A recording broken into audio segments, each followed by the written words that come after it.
నూతన ఆలోచన విధానాన్ని మీరు కలిగి ఉండటానికి ప్రయాసపడండి, ప్రయత్నం చేయండి. దేవుడు నీకు నూతన స్వభావాన్ని ధరింపజేస్తాడు.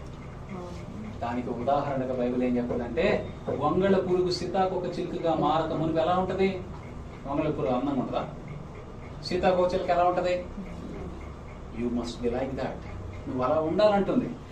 నువ్వు పాత జీవితంలో గొంగళ పురుగులాగా ఉన్నావా?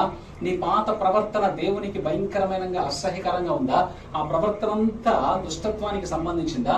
అయితే ఇప్పుడు క్రీస్తులోకి వచ్చావు కదా, ఇప్పుడు సీతాకోక చిలుక వలె మారినటువంటి నూతన నవీన స్వభావాలను నువ్వు ధరించుకోవాలి.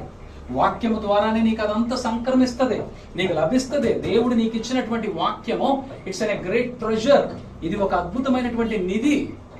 ఇందులో నుండి నువ్వు వాక్యము చేత నీ హృదయాన్ని నింపుకోగలుగుతావో, నీ హృదయం నిండిన దాన్ని బట్టి దేవుని ఆశీర్వాదాలు నీ నోటి నుండి నీకు వెలువడతాయి.